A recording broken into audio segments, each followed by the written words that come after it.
नमस्कार सर्वांना, श्री स्वामी समर्थ. मी स्वाती आपलं स्वामीचरण या यूट्यूब चॅनलमध्ये अगदी मनापासून स्वागत करते. 11 ऑगस्ट या दिवशी अमावस्या प्रारंभ होतोय. उत्तर रात्री 1:54 ते 12 तारखेला अमावस्या समाप्ती आहे रात्री 11:07. म्हणजे अमावस्या तिथीला जे आपण उपाय करणार आहोत ते 12 तारखेला वार बुधवार या दिवशी आपल्याला करायचे आहेत. तर या अमावस्येला दर्श अमावस्या किंवा दीप अमावस्या असेही म्हणतात. काही ठिकाणी याला गतहरी अमावस्या असेही म्हटलं जातं. तर या दिवशी आपल्याला दिव्यांचं पूजन करायचं असतं. तर आजच्या व्हिडिओमध्ये दीप प्रज्वलन कसं करावं, मुलांचं औक्षण कसं करावं, मुलांच्या अंगावरून अशी कुठली वस्तू आहे जी उतरवून टाकावी, याबद्दलची संपूर्ण माहिती आपण या व्हिडिओमध्ये बघणार आहोत. तर अमावस्या तिथी ही आपल्या पितरांची सेवा करण्यासाठी सुद्धा तेवढीच प्रभावी मानली जाते. त्याचप्रमाणे आपण जर लक्ष्मी प्राप्तीच्या काही सेवा उपाय केले तर त्याचंही फळ आपल्याला खूप जास्त पटीने मिळतं. तर आपल्याला आपल्या घराची स्वच्छता ही आधीच करून घ्यायची आणि त्या दिवशी सकाळीसुद्धा आपण आपलं पूर्ण घर अंगण स्वच्छ करावं. आपल्या दरवाजाच्या उंबरट्याला आपल्याला हळदीचं लेपन करायचं आहे आणि लक्ष्मी पद्म किंवा गोपद्म आपल्याला काढायचे आहेत. छोटी मोठी बाहेर रांगोळी काढायची आहे आणि दिवा लावायचा, धूप लावायचं. याने सकारात्मक ऊर्जा घरात येण्यास मदत होते. तर या दिवशी सकाळी ज्या वेळेत तुम्हाला शक्य होईल त्या वेळेमध्ये आपल्याला ही सेवा करायची आहे. आता हा दिवस लक्ष्मी प्राप्तीसाठी सुद्धा अत्यंत प्रभावी आहे. त्यामुळे तुम्ही सकाळी विष्णू सहस्रनाम किंवा कुठलेही तुमच्या आवडीचे मंत्र, स्तोत्र, अगदी महालक्ष्मी अष्टक हे यूट्यूबला लावून श्रवण करू शकता. बघा, आपल्याला आंघोळ करताना या दिवशी आंघोळीच्या पाण्यामध्ये थोडीशी हळद टाकायची आणि मीठ टाकायचं आहे. आपण जेव्हा आपले घराची फरशी पुसतो तर त्या फरशीच्या पाण्यामध्ये सुद्धा आपल्याला गोमूत्र, हळद, गंगाजल आणि खडेमीठ टाकून आपल्या संपूर्ण घराची आपल्याला फरशी पुसायची असते. आता या दिवशी दीप प्रज्वलन केलं जातं. तर हे तुम्ही सकाळीसुद्धा दिवे लावू शकता किंवा संध्याकाळी दिवे लागणीच्या वेळेला केलं तरी चालेल. आपल्याला ज्या वेळेमध्ये शक्य होईल त्या वेळेमध्ये आपण दिवे लावायचेत.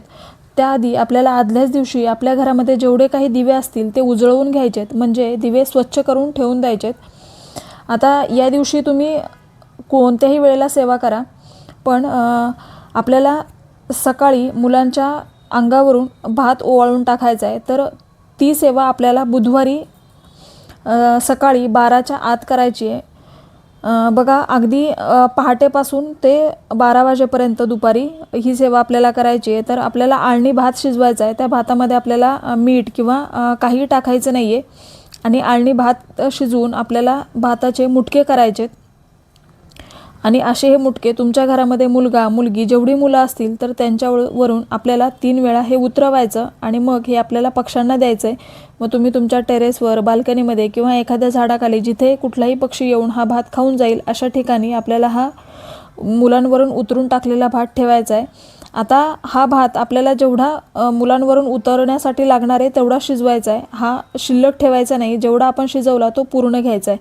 आता या दिवशी आपल्याला मुलांचं औक्षण करायचं आहे ते आपल्याला कणकेच्या दिव्यांनी करायचं असतं. तर या दिवशी कणकेच्या दिव्यांना सुद्धा खूप महत्त्व आहे. आपल्या घरात जेवढे दिवे आहेत ते तर आपल्याला प्रज्वलित करायचेत, पण 5 किंवा 7 कणकेचे दिवे आपल्याला करायचे. तर व्हिडिओ दाखवल्याप्रमाणे आपल्याला कणिक घ्यायची आहे, त्याच्यामध्ये थोडीशी हळद टाकायची आणि थोडं थोडं पाणी घालून आपल्याला ही कणिक भिजवायची आहे. कणिक भिजवताना ती घट्ट भिजवा. आता काही ठिकाणी याच्यामध्ये गूळ घालून कणकेचे दिवे केले जातात. तुमच्याकडे जी प्रथा असेल त्याप्रमाणे केलं तरी चालेल, किंवा असे मीठ न घालता आपल्याला कणकेचे 5 दिवे करायचेत आणि याने मुलांचं औक्षण करायचे. आता ही सेवा तुम्ही ज्या वेळेला दिवे लावणार आहात त्यावेळेला अगदी दुपारी, संध्याकाळी कुठल्याही वेळेला तुम्ही हे औक्षण करू शकता.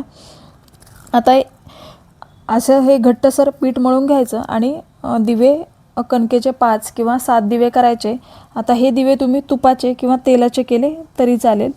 हे दिवे केल्यावर आपल्याला ते प्रज्वलित केल्यावर आधी सर्व दिव्यांना ओवाळून घ्यायचं. याच दिव्यांनी तुम्ही देवांचं सुद्धा औक्षण करू शकता आणि नंतर मग आपल्या मुलांचं औक्षण करायचं आहे. मुलगा असो मुलगी असो, तर हेच दिवे आपल्याला औक्षणसाठी वापरायचे. आता आपण पूजा मांडणी बघणार आहोत, पण त्यापूर्वी या दिवशी सेवेला सुद्धा खूप महत्त्व आहे. अमावस्या तिथी ही लक्ष्मी प्राप्तीच्या सेवेसाठी अत्यंत प्रभावी मानली जाते. तर आता या दिवशी सेवा कुठल्या करायच्या, तर आपल्याला 1 वेळा विष्णू सहस्रनाम म्हणायचे, कारण जिथे विष्णूंची सेवा केली जाते तिथून माता लक्ष्मी कधीही काढता पाय घेत नाही. तर विष्णू सहस्रनाम हे एकदा म्हणा आणि जर म्हणणं शक्य नसेल तर यूट्यूबला लावून तुम्ही श्रवण केलं तरी चालेल. नंतर महालक्ष्मी अष्टक ही सुद्धा अत्यंत प्रभावी सेवा आहे. महालक्ष्मी अष्टक हे आपल्याला 11 वेळा म्हणायचं आहे आणि 11व्या वेळेला आपल्याला फलश्रुती म्हणायची आहे. श्री सूक्त, पुरुष सूक्त या सेवासुद्धा आपल्याला करायचे आहेत. महालक्ष्मी अष्टक 11 वेळा म्हणा, पुरुष सूक्त, श्री सूक्त एकदा म्हटलं तरी चालेल. नंतर आपल्याला 11 वेळा विष्णू गायत्री मंत्र, 11 वेळा लक्ष्मी गायत्री मंत्र आणि आपल्या कुलदेवीचा मंत्र हा 11 वेळेला आपल्याला म्हणायचा आहे. आपल्या स्वामींचा मंत्र 1 माळ आपल्याला करायची आहे. आता याच दिवशी पितरांच्या सेवेला सुद्धा खूप महत्त्व आहे. तर आपल्याला या दिवशी जर शक्य झालं तर पिंपळ वृक्षाला जल अर्पण करायचं आहे आणि तिथं आपल्या पितरांच्या स्मरणार्थ दिवा लावायचा आहे. आता असं पिंपळ वृक्षाखाली आपण पितरांच्या स्मरणार्थ दही भाताचा नैवेद्य ठेवायचा आहे. थोडासा भात शिजवायचा, त्याच्यामध्ये दही टाकायचं, काळे तीळ टाकायचे आणि असा हा भात आपण पिंपळ वृक्षाखाली किंवा आपल्या घराच्या छतावरती दुपारी 12 ते 1 किंवा अगदी 11 पासून 1, 1:30, 2 वाजेपर्यंत तुम्ही असा हा भात आपल्या छतावर ठेवू शकता. आणि जर तुम्ही झाडाखाली ठेवणार असाल तर सकाळी आपल्याला दिव्याची ज्योत दक्षिणेकडे होईल अशा पद्धतीने दिवा लावायचा पिंपळ वृक्षाला आणि 5 किंवा 11 प्रदक्षिणा घालायच्या आणि तिथेच आपण दही भाताचा नैवेद्य ठेवून द्यायचा आहे. आता जेव्हा आपण पिंपळ वृक्षाला जल अर्पण करणार तर त्या जलामध्ये आपल्याला थोडेसे काळे तीळ टाकायचे आणि मग हे जल आपल्याला पिंपळ वृक्षाला अर्पण करायचं आहे. आणि जी दिवा आपण तिथे लावणार त्याची ज्योत दक्षिणेकडे होईल अशा पद्धतीने दिवा लावायचा. आता दिवा लावताना दिव्याला काहीतरी आसन द्यायचं आहे, म्हणजे काळे तीळ, अक्षदा किंवा फुलांच्या पाकळ्यांचं आसन द्यायचं. असाच दिवा जमिनीवर ठेवू नये. तर आता आपण आपल्या घरामध्ये आपल्याला जे दीप प्रज्वलन करायचं आहे तर त्याबद्दलची माहिती बघतोय. तर एक पाट घ्यायचा, पाटाखाली छान रांगोळी काढून घ्यायची आणि आपण घरातली फरशी वगैरे तर आधीच पुसून घेतलेली असते. नंतर प्रत्येक दिव्याखाली आपल्याला थोड्या थोड्या अक्षदा ठेवायच्यात. आता तुमच्याकडे जेवढे दिवे असतील तेवढ्या अक्षदा प्रत्येक दिव्याखाली थोड्या थोड्या आपल्याला ठेवून द्यायच्यात. हे दिव्याला आपण आसन ठेवतोय आणि त्याच्यावर आपल्याला हळद कुंकू वाहून घ्यायचं आहे. आता जेवढे पण आपल्या घरात दिवे असतील ते आपल्याला तेलाने प्रज्वलित करायचेत आणि त्यातला किमान 1 दिवा किंवा 5 दिवे, 2 दिवे तरी आपण तुपाने प्रज्वलित करावेत. आता जेव्हा आपण दिवे लावतो तर त्या प्रत्येक दिव्याला आपल्याला जोडवात घालायची आहे, म्हणजे 2 वाती एकत्र करून त्याची 1 वात करायची आणि या वाती आपल्याला दिव्यामध्ये घालायच्या असतात.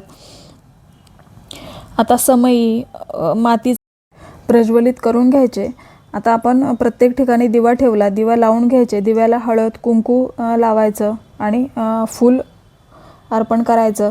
आता हे आपण दिवे लावल्यानंतर आपल्याला कणकेचे दिवे जे आपण मगाशी बनवले ते सुद्धा आपण तुपाने प्रज्वलित करायचेत.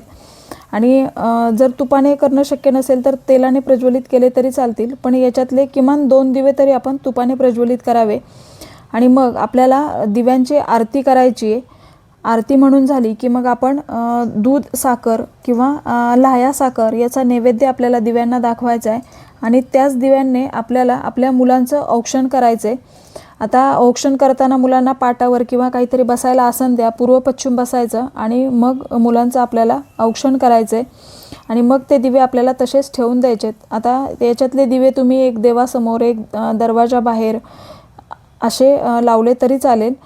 बघा, दीप अमावस्या ही आपल्याला अशा पद्धतीने साजरी करायची आहे. तर या अमावस्येला काही ठिकाणी गतहरी अमावस्या असंही संबोधलं जातं आणि बरेच वेळेला या दिवशी लोक मांसाहार करतात. तर ही चूक आपल्याला करायची नाही आहे, याने आपल्याला कुठेतरी दोष लागतात.